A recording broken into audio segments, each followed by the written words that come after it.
Bismillahirrahmanirrahim. Assalamualaikum warahmatullahi wabarakatuh. Selamat pagi pada peserta praktikum analisis numerik tahun akademik 2021. Untuk pertemuan kali ini, pada pertemuan terakhir kita akan masuk ke pembahasan tentang optimisasi multivariabel atau multivariate optimization. Nah, sebagai kelanjutan dari materi sebelumnya, yaitu berupa optimasi variabel tunggal atau univariate optimization, maka pada pertemuan kali ini kita akan membahas lebih lanjut atau lebih luas tentang optimasi tersebut. Secara konsep, antara optimasi satu variabel dan multivariabel itu ada kesamaan, yaitu di situ ada pengertian tentang objective function atau fungsi tujuan, kemudian juga variabel optimasi ya yang akan kita cari berapa nilai optimumnya. Hanya saja dengan perbedaan dimensi, tentu teknik yang digunakan nanti akan lebih kompleks ya dibandingkan yang optimasi satu variabel. Oke, mungkin langsung saja sebagai pendahuluan. Sama dengan optimasi satu variabel, maka untuk optimasi multivariabel, maka di situ ada pengertian dari objective function atau fungsi tujuan. Nah, perbedaan antara optimasi satu variabel dengan multivariabel, maka yang akan dicari parameter optimumnya itu lebih dari satu variabel. Nah, untuk mempermudah gambaran, maka biasanya dikenalkan dengan metode optimasi untuk dua variabel, karena secara visual akan lebih mudah dibayangkan. Nah, dapat kalian lihat di sini bahwa problem optimasi dua variabel atau secara general multivariabel itu jika secara visual dapat kita gambarkan bahwa dalam mencari nilai optimum kita akan mencari berapa nilai variabel x dan y yang menghasilkan nilai dari objective function yang paling ekstrim, bisa paling maksimum atau paling minimum tergantung dari problem yang dipecahkan dan juga bentuk dari objective function.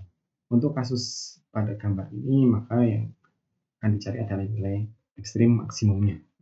Di sini digambarkan fungsi tujuan atau objective function adalah fungsi f yang digambarkan pada koordinat sumbu y. Kemudian variabel pertama adalah variabel x ya berarah ke sini, kemudian yang kedua adalah variabel y. Nah, sebagaimana pada optimasi satu variabel, maka untuk optimasi multivariabel, metode optimasi nanti diawali dengan suatu tebakan awal.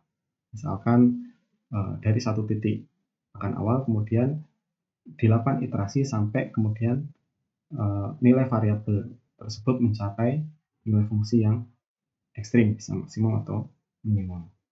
Nah, dapat digambarkan di sini secara visual, maka untuk mencari nilai maksimumnya seakan-akan kita sedang mendaki bukit ya, mendaki bukit, kita cari pada titik berapa yang menghasilkan merupakan puncak dari bukit tersebut. Nah, nanti metode-metode yang digunakan untuk optimasi dua variabel atau juga multivariabel itu bertujuan untuk bagaimana melakukan iterasinya ya. Ada yang iterasinya secara random ya, dengan mencoba berbagai macam titik atau dengan suatu metode atau pola tertentu. Ada juga model iterasinya adalah tergantung dari nilai gradien dari atau kemiringan dari kurva objective function-nya. Nah, nanti masing-masing metode tersebut memiliki kekurangan dan juga kelebihannya masing-masing. Nah, untuk mempermudah dalam penggambaran nanti visualisasi dan iterasi yang digunakan ya dalam menentukan nilai maksimum, maka bentuk tiga dimensi ini dapat kita proyeksikan ke dalam bentuk dua dimensi yang biasanya disebut sebagai peta kontur. Pada peta kontur ini digambarkan kurva yang diproyeksikan dalam peta kontur adalah menunjukkan suatu perpotongan untuk nilai z yang sama. Nah, secara proyeksi, maka peta kontur dari bentuk tiga dimensi ini akan diperoleh pada gambar berikut ya. Jadi kalau kita lihat, jika masing-masing ketinggian itu kita potong dengan satu bidang, maka akan kita peroleh bentuk seperti di slide ini.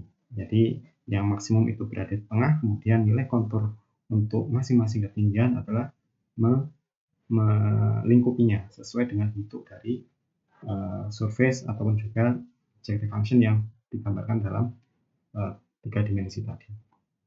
Nah, di sini kita peroleh variabel pertama adalah X dan variabel kedua adalah Y, dan kita ingin mencari pada nilai X dan Y berapa lokasi dari nilai maksimum ini atau nilai ekstrimnya.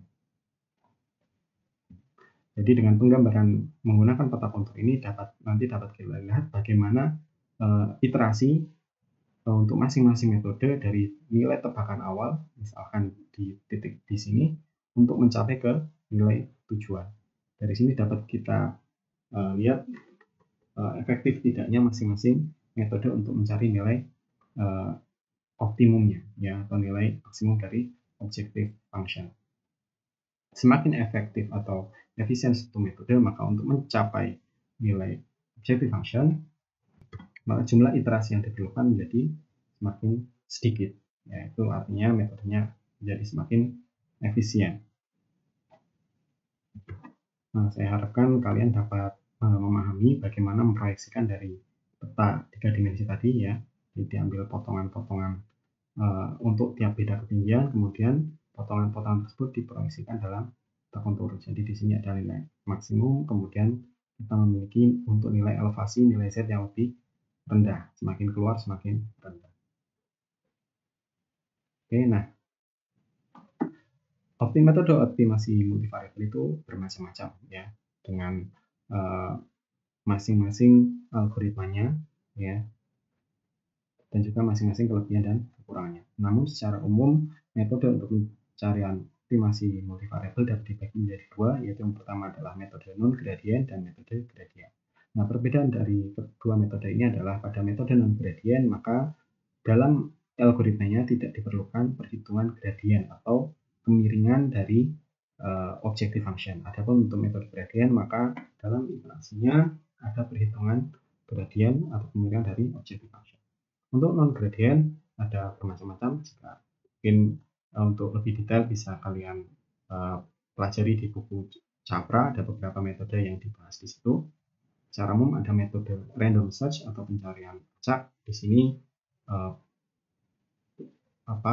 untuk nilai variabel itu dilakukan dengan cara trial error. Jadi dengan mencoba berbagai nilai kombinasi dari nilai variabel X dan Y atau variabel pertama, kedua, dan seterusnya, untuk kemudian dipilih atau dicari nilai yang variabel yang menghasilkan nilai tujuan yang maksimum. Artinya jika kita coba ada 10 kali percobaan, maka jika tiap kita memperoleh nilai maksimum, maka nilai tersebut dipegang. Kemudian pada percobaan berikutnya, jika ada nilai yang lebih besar lagi, maka nilai maksimum yang pertama tadi akan digantikan oleh nilai maksimum yang kedua, dan begitu seterusnya sampai diperoleh kriteria tertentu. Nah, tentu metode ini karena sifatnya random sangat tidak efisien, ya, walaupun secara umum dengan metode random search ini pasti akan diperoleh nilai maksimum yang global, ya, tidak lokal di sekitar tebakan awal. Nah, metode berikutnya ada univariate search method. Ini adalah mengubah metode pencarian variabel dari yang sebelumnya merupakan problem 2 dimensi menjadi problem 1 dimensi. Artinya dalam mencari nilai maksimum atau nilai optimum, maka variabel yang divariasikan adalah untuk variabel yang satu, dan kemudian yang variabel yang lain dianggap sebagai konstanta. Nah, setelah diperoleh nilai maksimum dari variabel pertama, maka selanjutnya dari nilai maksimum tersebut dicari nilai maksimum berikutnya untuk variabel kedua dengan nilai variabel pertama yang konstan, dan begitu seterusnya sampai diperoleh nilai maksimum yang memenuhi dari kedua variabel tersebut. Nah, kemudian ada juga conjugate direction. Ini adalah metode modifikasi dari univariate search method, dan juga ada metode Hughes. Ini secara metode mirip dengan conjugate direction, ya. Jadi Di situ dicoba untuk beberapa arah pencarian dari pola pencarian tersebut sampai diperoleh nilai optimumnya. Nah, metode-metode ini tidak memerlukan perhitungan gradien atau kemiringan dari objektif function. Adapun untuk metode kedua yaitu gradien, maka salah satu metode yang dapat digunakan adalah metode Steeples-Hassan. Nah, cara analog metode Steeples-Hassan ini adalah dapat kita gambarkan seperti kita mendaki bukit atau menuruni lembah ya. Jadi untuk mencapai puncak bukit dengan langkah yang paling cepat, maka yang secara logika kita pilih adalah langkah yang kemiringannya paling terjal ya, karena secara umum jarak yang ditempuh akan jadi semakin pendek. Dan misalkan jika kita lihat di gambar sini ya, kita mulai dari titik sini, maka ya cara paling cepat untuk mencapai puncak bukit adalah langsung menuju ke puncaknya ya. Adapun cara paling lambat untuk dengan mengitari bukit ini sampai menuju ke puncak. Jadi secara umum untuk metode Steeples-Hassan adalah kita pilih arah yang menghasilkan kemiringan paling maksimum. Jika problemnya adalah maksimasi, maka adalah arah positifnya ke atas. Adapun jika nanti problemnya ini masih adalah yang paling curam ke bawah. Nah, jika kita lihat di peta kontur, maka arah yang akan menghasilkan kemiringan maksimum adalah arah yang tegak lurus dengan konturnya ya. Jadi kalau kita lihat di sini,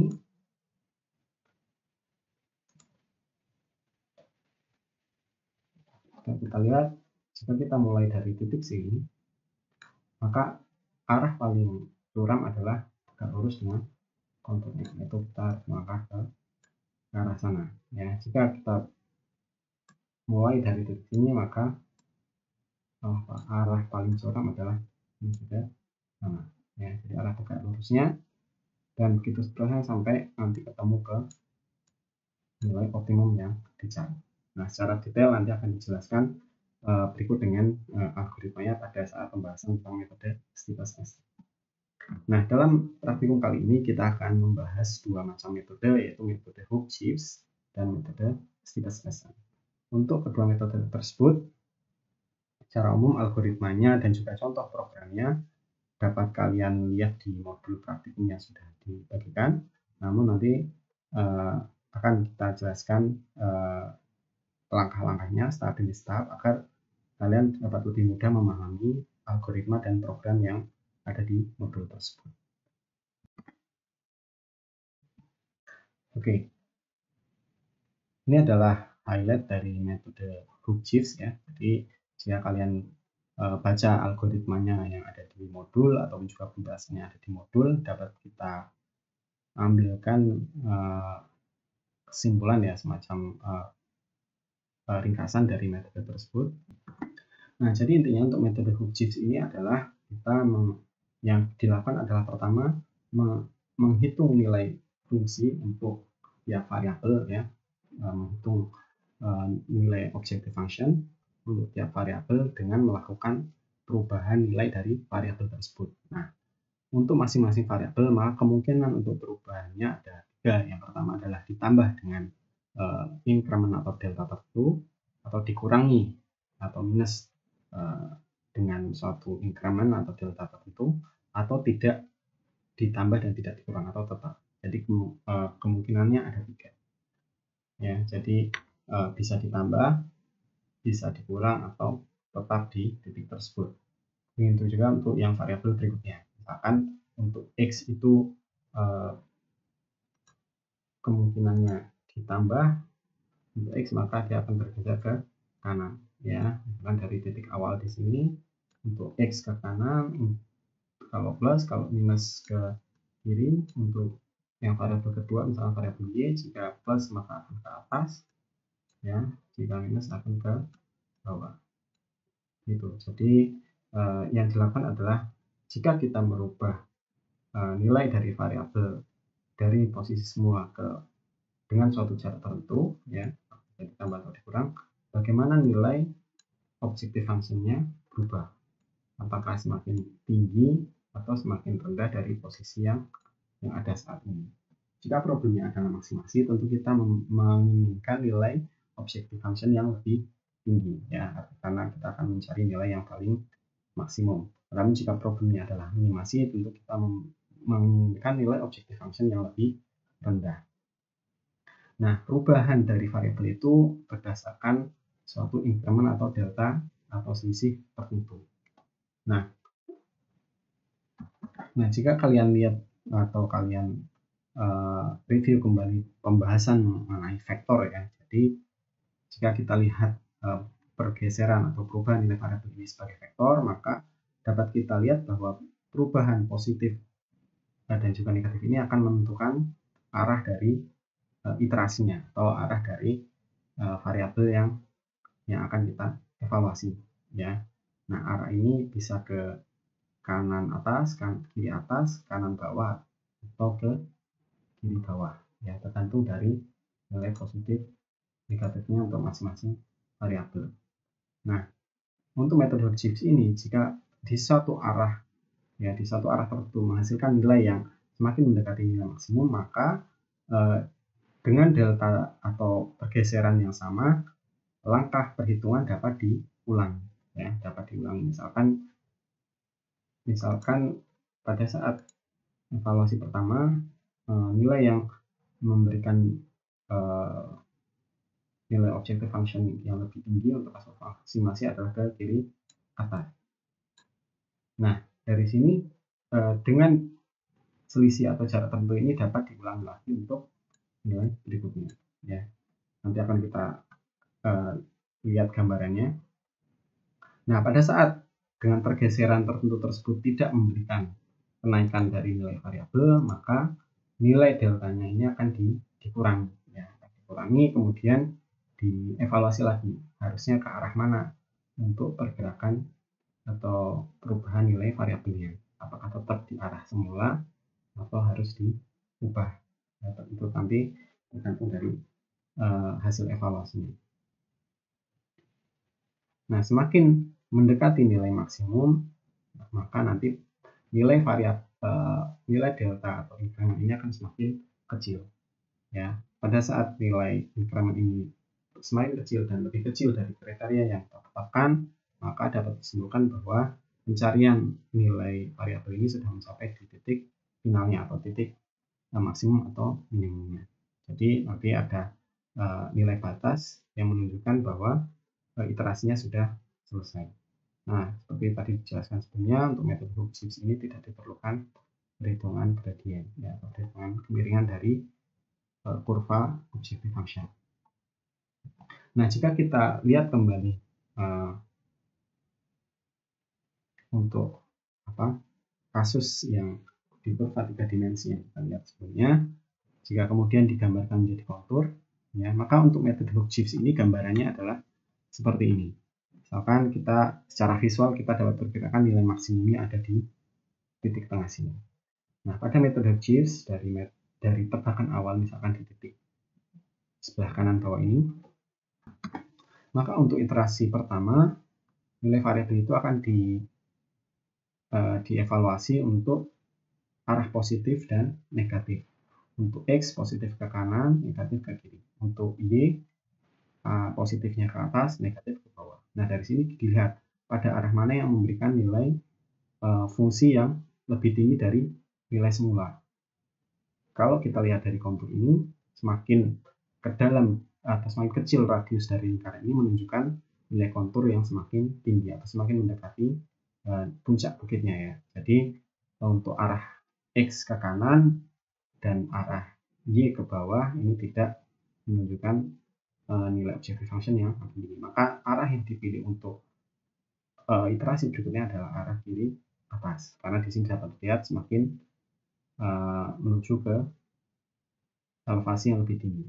Nah, kemudian untuk iterasi selanjutnya menggunakan arah yang semula digunakan untuk mengevaluasi nilai fungsi berikutnya. Jika masih tinggi, maka diulangi lagi. Nah, pada titik ini dapat kita lihat iterasi mencapai di batas kontur. Barunya sampai di lereng ya, sampai di lereng. Kalau sampai di lereng sini kita maju lagi dengan arah yang sama, misalnya ke sini, maka dapat dilihat justru akan semakin menjauhi dari titik yang kita peroleh di sini. Maka di titik ini kita tidak bisa menggunakan arah yang sudah ditentukan sebelumnya. Maka di sini kemudian dievaluasi arah mana yang memberikan nilai variabel atau nilai objective function yang lebih tinggi. Dan di sini secara visual dapat kita lihat bahwa yang memberikan nilai lebih maksimum adalah arah ke kiri bawah, ya, ke arah sini. Maka arahnya kita ubah, ya, kemudian diulangi lagi sampai ke titik dimana ketika dengan langkah yang sama, yang ke sini, dia akan menjauhi nilai maksimum, maka dievaluasi lagi. Nah, untuk tiap evaluasi ini, maka dapat dilihat bahwa lebar dari langkah untuk iterasinya semakin dikurangi, ya, karena semakin mendekati nilai maksimum, tentu iterasinya akan semakin pendek, karena jika terlalu tidak kita sesuaikan, maka tidak akan konvergen ke titik maksimumnya, ya. Ya, jadi gambaran untuk metode Hook Shifts ini kira-kira seperti ini, ya. Secara visual langkahnya ada pengulangan iterasi sampai titik tertentu, kemudian dilakukan istilahnya eksplorasi, ya, atau evaluasi untuk arah pencarian iterasi berikutnya. Nah, hal ini diulangi terus sampai diperoleh nilai delta yang lebih kecil dari kriteria yang kita tentukan. Nah, untuk secara diagram alir dapat kalian lihat di modul, ya, kira-kira seperti ini. Ya, jadi di sini iterasi itu dimulai, algoritma dari pencarian dengan metode Hook Shift itu dimulai dengan menentukan tebakan awal 1, X2 dan seterusnya sampai Xn. Kemudian juga yang diperlukan berikutnya adalah menentukan nilai increment, ya, atau selisih untuk nilai awalnya. Jadi di awal itu selisihnya berapa, kemudian juga harus menentukan berapa toleransinya, ya, toleransi atau batas increment, di mana pada saat nanti nilai delta itu lebih kecil dari toleransi, maka sudah dapat kita katakan sudah konvergen. Dan juga rasionya, rasio ini diperlukan untuk menghitung berapa pengurangan dari nilai increment yang kita perlukan. Kemudian setelah nilai awal ini kita tentukan, selanjutnya adalah untuk iterasi pertama kita gunakan nilai delta yang kita pilih tadi, kemudian dipilih apakah arah yang menghasilkan nilai optimum itu adalah ditambah atau dikurang, tergantung dari problemnya, apakah maksimasi atau minimasi. Nah, pada saat menambah dan mengurangi ini kemudian dibandingkan dengan nilai semula. Apakah nilai objective function yang diperoleh itu lebih tinggi atau lebih rendah daripada nilai fungsi yang pada titik semula, ya. Nah, ini nanti simbol di sini yang menentukan apakah lebih besar atau lebih kecil ini tergantung dari problem yang akan kita selesaikan. Jika problemnya adalah maksimasi, tentu di sini untuk decision-nya adalah jika lebih besar, ya, jika Y yang dihitung itu lebih besar daripada nilai yang pertama, maka ke kanan, diulangi dengan langkah yang sama, ya. Jika ini adalah kasus minimasi, nanti dalam programnya harus diperhatikan untuk besaran ini, untuk simbolnya apakah lebih besar atau lebih kecil tergantung dari problemnya. Nah, jika hasilnya sesuai kriteria kita, maka kemudian diulangi sesuai dengan langkahnya. Jika kemudian tidak dipenuhi, ternyata hasilnya malah lebih besar, ya, maka dicek apakah deltanya itu sudah lebih kecil dari toleransi. Jika belum, maka yang dilakukan berikutnya adalah mengecilkan nilai delta. Yang mengenai nilai delta di sini dengan cara dikalikan rasionya. Oleh karena itu nanti dalam penentuan rasio nilainya tidak boleh lebih besar dari 1, ya, harus lebih kecil dari 1 karena nilai delta ini harus kita kurangi. Kemudian dilakukan eksplorasi lagi dan demikian seterusnya sesuai dengan penjelasan visual yang sebelumnya saya selesai. Jika kemudian kriteria sudah dipenuhi, maka kemudian hasil dapat dituliskan. Itu adalah gambaran atau penjelasan dari algoritma metode Hook Shifts. Adapun untuk contoh program untuk chips ini sudah dituliskan di modul, dapat kalian pelajari, tapi nanti akan coba saya jelaskan step by step dari program tersebut karena memang cukup rumit ya untuk programnya. Tapi jika nanti kita pelajari selangkah demi selangkah, insya Allah dapat kita pahami dengan lebih baik. Nah, sekarang bisa kalian buka untuk slide-nya, silahkan. Nah, ini adalah contoh program slide untuk optimasi dengan metode CHIPS. Di sini intinya adalah ada tiga komponen program yang harus dibuat. Yang pertama adalah tadi untuk eksplorasi, untuk menentukan pada arah mana untuk perubahan variabelnya. Kemudian yang kedua adalah metode untuk mengulangi langkah sukses ya. Jadi dengan sesuai arah yang ditentukan pada saat eksplorasi ini, kemudian dilakukan pengulangan untuk arah tersebut. Nah, jika kemudian pengulangan tersebut sudah tidak memenuhi kriteria, maka harus dilakukan perubahan nilai delta atau pengurangan sesuai dengan rasio yang ditentukan.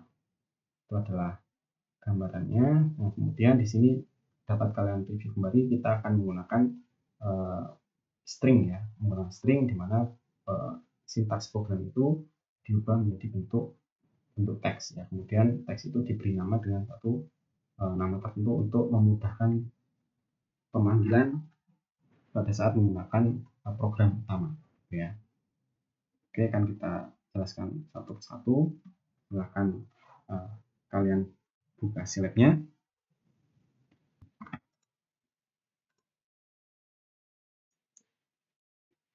Oke, yang pertama perlu dilakukan adalah kita definisikan dulu fungsi dari objective function.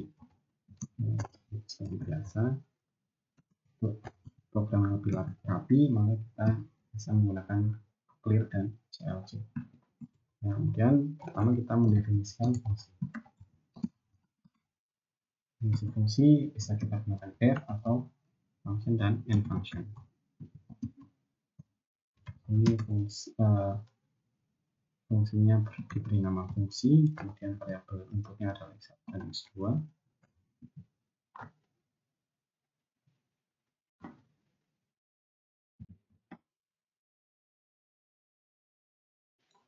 Oke, dan tulisan fungsinya adalah 1 minus 3 kuadrat plus 0,25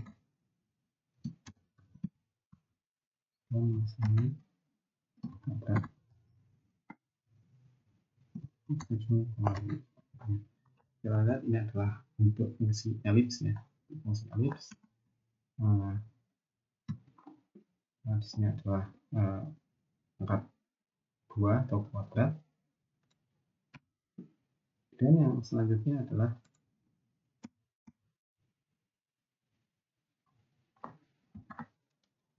selanjutnya adalah memasukkan parameter dari program ya, atau dari algoritma CHIPS yang kita akan. Yang pertama kita masukkan nilai rasio ya, rasio itu tadi berfungsi untuk mengurangi nilai delta. Kemudian ini adalah tebakan awal, dan awalnya adalah titik 7,7. Kemudian selanjutnya adalah delta x, ini adalah nilai increment atau delta yang awal ya. Nilai awalnya adalah 0,5. Nanti kalian bisa mengubah-ubah untuk parameternya dan kalian lihat sendiri atau observasi sendiri bagaimana efek dari perubahan masing-masing variabel terhadap metode optimasi. Adalah increment atau panjang langkah ya, panjang langkah.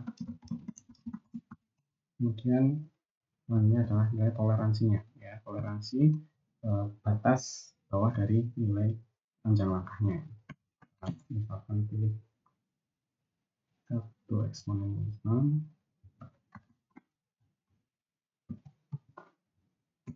Kemudian NI ini adalah toleransi ya.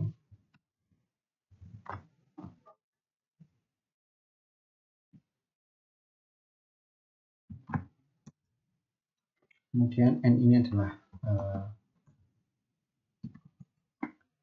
jumlah variabel ya, jumlah variabel.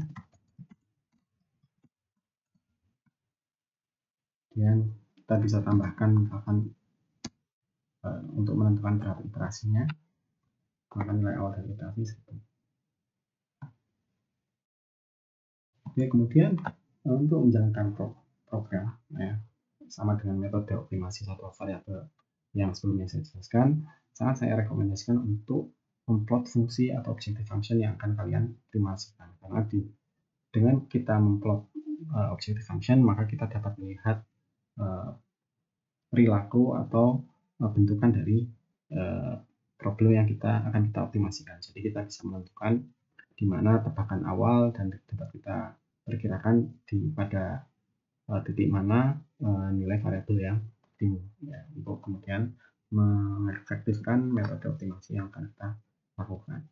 Jadi tahap pertama adalah plotting objective function. Nah, untuk problem multivariabel atau bervariabel di sini lebih mudah jika kita gunakan peta kontur ya, atau bisa juga dengan plot 3 dimensi ya, untuk detailnya dapat kalian baca di manualnya atau guide-nya. Di sini saya akan menggunakan peta kontur elevasi. Maka yang perlu saya lakukan adalah memasukkan space-nya ya, space untuk nilai variabel x dan y. Jadi pertama saya memasukkan nilai variabel x-nya dari 2, kemudian selisihnya 0,1 sampai 5. Kemudian variabel y saya masukkan dari 4 sampai 7. Nah, kalian bisa pilih untuk space-nya untuk kalian. Yang penting karena tujuan dari objective function ini adalah untuk memperkirakan tebakan awal dan juga memperkirakan lokasi dari nilai x-nya, maka diusahakan pada saat kalian memplot objective function ini nilai maksimumnya juga ikut tercover di situ ya, jadi agar kita dapat memperkirakan nilai maksimumnya. Dan sebenarnya untuk masing-masing variabel ini kita hitung nilai fungsinya 1 sampai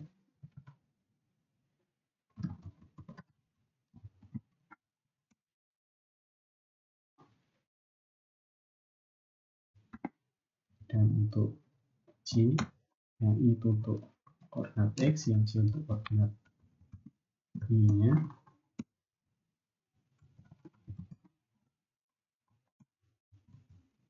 Kita hitung nilai fungsinya adalah kita gunakan variabel Z. Nah, karena 2 dimensi, maka untuk parameternya ada 2 parameter. Nah, kemudian kita hitung nilai fungsinya. Yang tadi nama fungsi ini adalah fungsi, maka ini harus sama ya dengan nama dari fungsi yang kita definisikan di sini. Jadi kalau di sini namanya misalkan G, fungsi G, maka di bawah ini juga harus G juga. Jadi intinya ini adalah nama fungsi yang kita definisikan di atas tadi. Kemudian kita masukkan untuk X dan Y-nya ya. Jadi di sini dapat dilihat untuk semua X dan semua Y dihitung nilai fungsinya.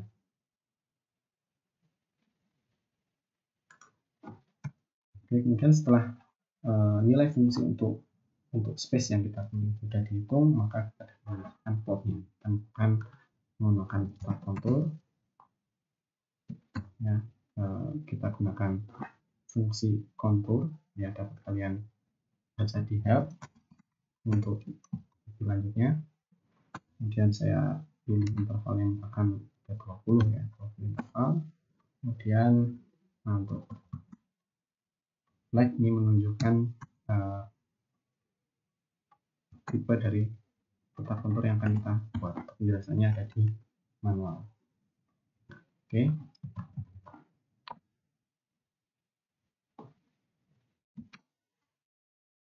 Kemudian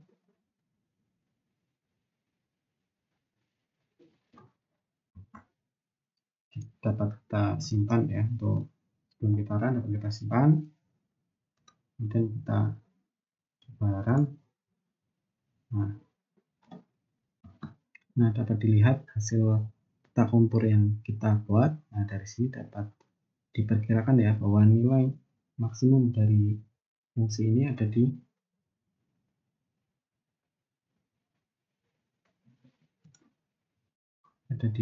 sekitar ini ya, 3 dan 5 ya, X3 dan Y5. Nah, nanti akan kita lihat bagaimana cara mencapai nilai maksimum tersebut ya.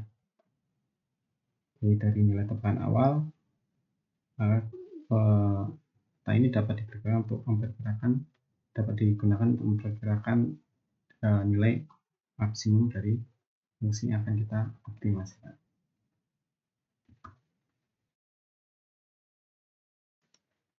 Oke, selanjutnya kita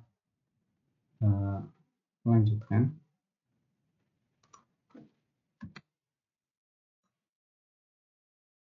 Kemudian langkah selanjutnya adalah menghitung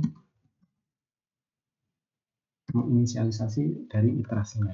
Ini adalah nama keterangan inisialisasi. Ini nanti nilai optimum dari variabel itu dapat kita gunakan variabel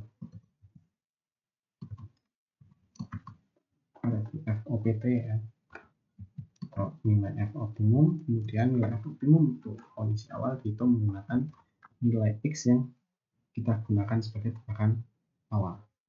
Oke, kemudian nilai X yang nanti merupakan variabel optimum juga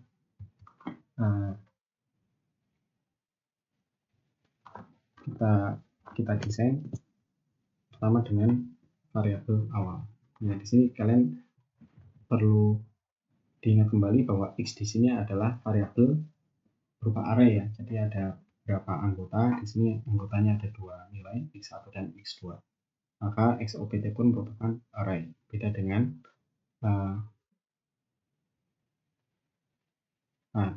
FOPT juga sama, dia seperti itu. Kemudian selanjutnya kita gunakan F sebagai variabel pembantu nanti untuk membandingkan ya apakah untuk pencariannya adalah berarah positif atau arah negatif.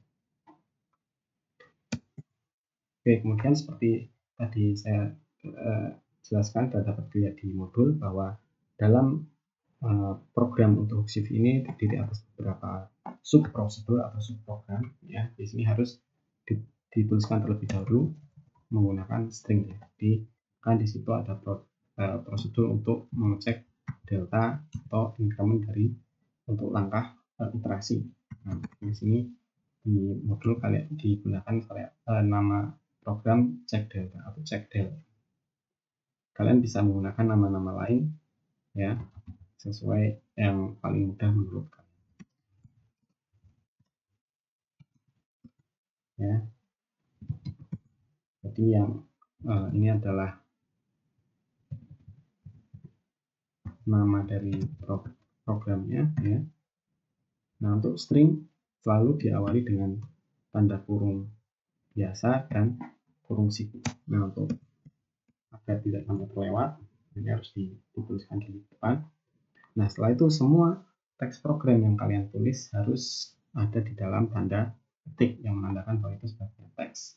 Bisa kita lihat di sini bahwa program cek delta ini nanti akan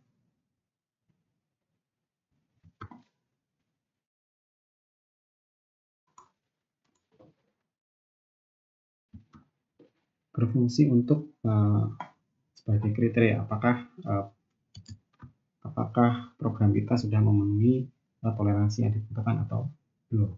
Nah, jadi di sini karena untuk kriteria atau decision tree maka digunakan if then loop. Ya. Di sini kriteria adalah delta x-nya itu sudah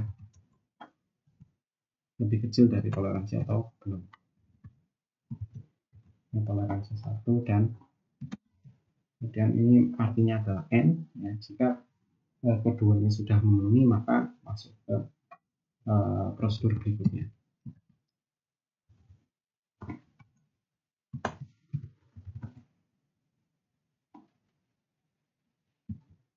Dan ingat seluruh program ya harus diapit oleh tanda petik kemudian diakhiri dengan titik koma ya, untuk menunjukkan berpindah ke teks berikutnya.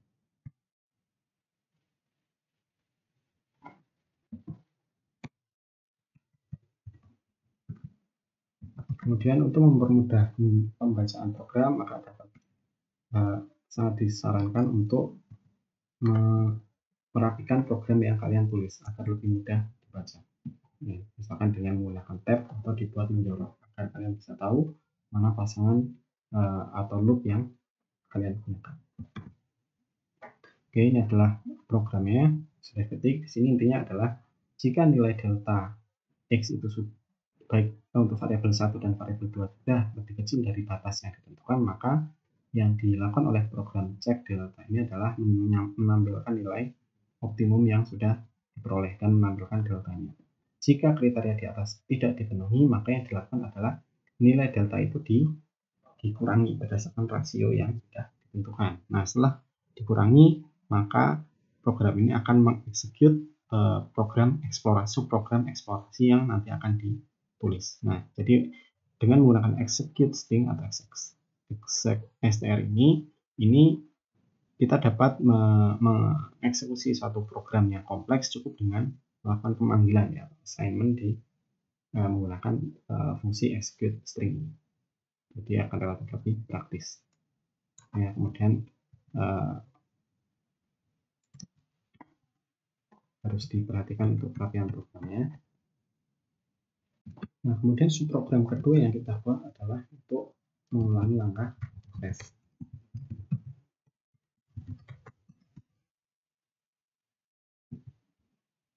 Nah, kalau di modul menggunakan nama unsur ya. Nah, kalian bisa menggunakan nama-nama lain yang lebih mudah. Nah, sama seperti sebelumnya, untuk tanda kurungnya harus diperhatikan. Nah, di sini loop yang digunakan adalah loop while n. Ya. Loop while n, jika satu kriteria tidak dipenuhi, maka loop tersebut akan tetap diulangi. Nah, ini menunjukkan bahwa untuk mengulangi langkah sukses itu akan dilakukan sampai beberapa kali hingga satu kriteria itu dipenuhi. Ya. Jadi berdasarkan pengulangannya berdasarkan kriteria, bukan berdasarkan jumlah iterasi. Nah, dapat ketikan programnya ya, kita salin. Ini akan kita jelaskan. Nah, untuk bagian pertama dari program ulang langkah sukses ini adalah melakukan perubahan nilai x ya berdasarkan nilai delta yang sudah ditentukan dan tanda. Nah, tanda ini nanti kalau kita lihat di programnya subprogram eksplorasi menunjukkan arah ya, menunjukkan arah apakah arah variabelnya itu ke arah positif, negatif atau nol. Nanti berdasarkan kriteria pada arah mana yang menghasilkan nilai yang lebih tinggi atau lebih rendah ya, tergantung problemnya. Nah, di sini untuk menunjukkan arah yang tetap gunakan tanda yang sama ya, artinya di sini diulangi dengan arah yang sama sampai satu kriteria tertentu.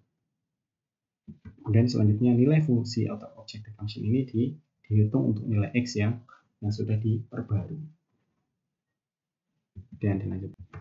Oke, selanjutnya setelah nilai fungsi ini diupdate berdasarkan nilai variabel yang diperbarui, maka kemudian dilihat kriteria dari fungsi tersebut. Jika nilai fungsi ini untuk kasus minimasi lebih rendah dari nilai optimum yang sudah kita peroleh sebelumnya, maka yang dilakukan adalah kita perbarui nilai optimumnya dengan nilai x yang sudah dihitung tadi ya, diperbarui.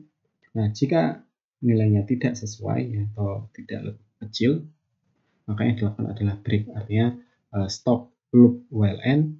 Nah, kemudian lanjut ke perintah berikutnya, yaitu di sini adalah execute string program eksplorasi.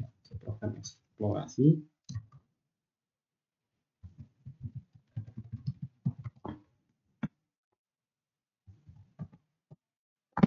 execute program eksplorasi. Nah, dilihat di sini ada 3 loop, for n, if n, dan while n. Nah, dengan menjorok seperti ini kita dapat lebih mudah melihat pasangan loopnya ya, agar lebih mudah jika nanti ada error. Nah, kemudian untuk program berikutnya adalah program eksplorasi untuk menentukan arah pencarian variabel. Ya, dapat kita tulis ikuti dari program yang ada sama seperti sebelumnya.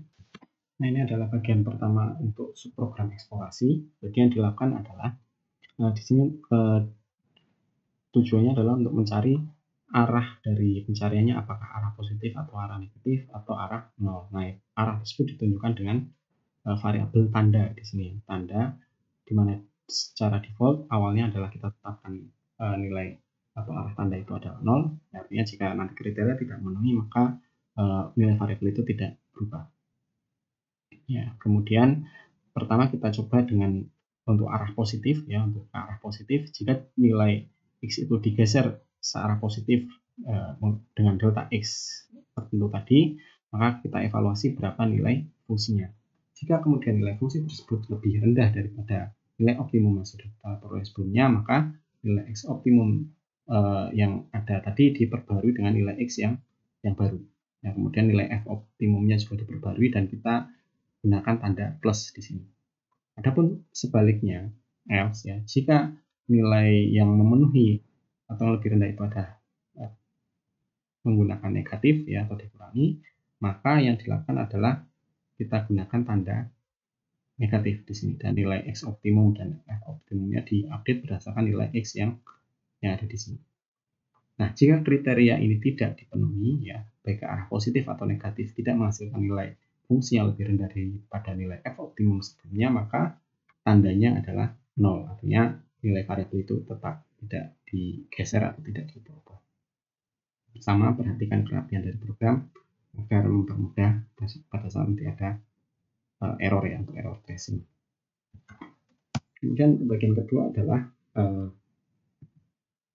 ini bagian tambahan ya, display variabel.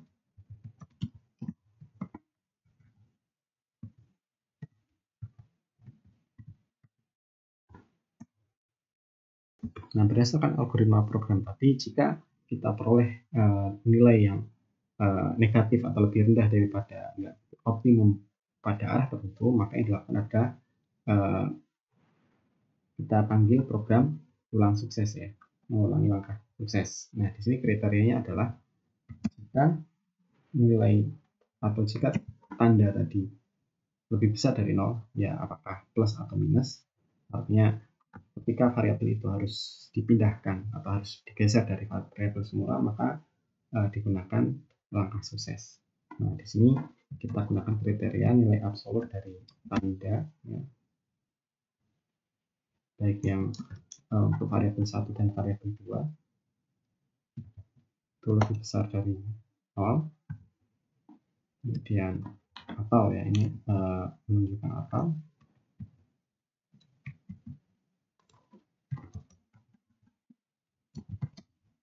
Maka yang dilakukan adalah mengeksekusi perintah ulang sukses.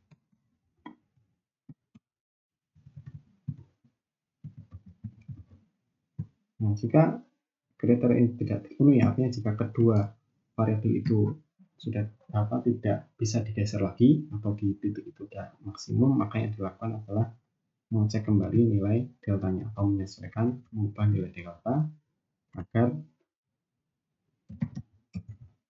arah dari pencariannya nanti ditinjau ulang untuk mencari ke arah yang lain.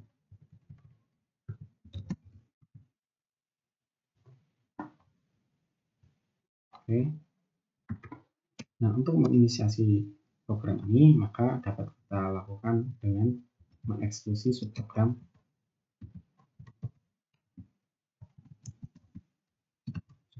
eksplorasi.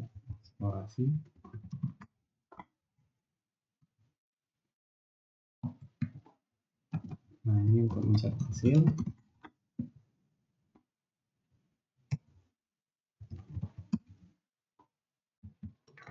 Nah, jika sudah selesai, bisa kita coba untuk di-run ya programnya. Nah, di sini diperoleh hasil bahwa X1 optimum dan X2 optimum ada di titik 3 dan 5 ya, atau F dengan nilai F optimum adalah 7,5.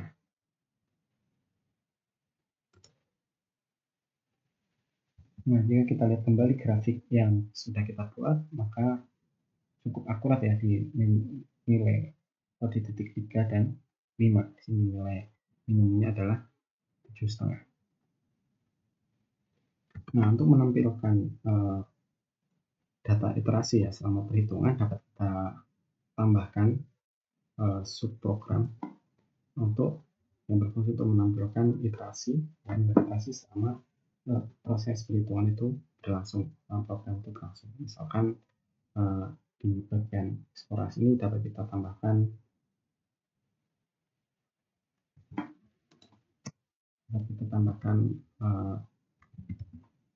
ini iterasi kita update. Kemudian pada bagian bawahnya kita bisa memasukkan hasil perhitungan iterasi ya dalam variabel xy yang nanti kita plot agar dapat ya xy untuk pada saat nilai iterasi tertentu. Kemudian karena di sini xy ada 2 nilai, maka dari nilai 1 sampai 2 ini kita ambil dari nilai x optimumnya. Kemudian untuk memplot iterasinya kita pada koordinat x optimum dapat kita gunakan program xstring ya, xstring ini untuk memplot suatu data di scatter plot menggunakan koordinat x optimum. Kemudian untuk stringnya itu adalah iterasinya ya, iterasinya. Kemudian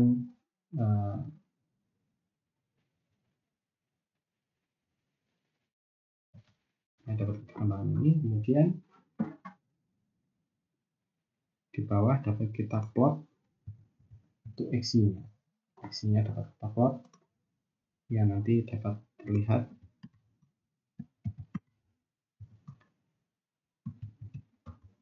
xy pertama, dan ini adalah berupa scatter plot ya.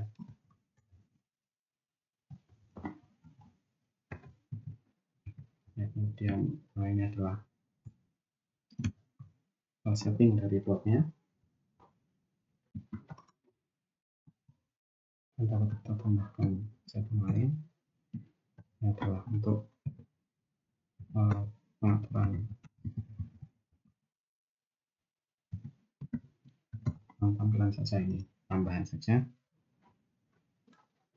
Ini ada yang terlewat untuk iterasi atau tebakan awal juga perlu kita masukkan ke variabel xy agar nilainya tidak kosong ya. Kosong nanti akan tidak bermasalah. Nah, ini kita tambahkan variabel x.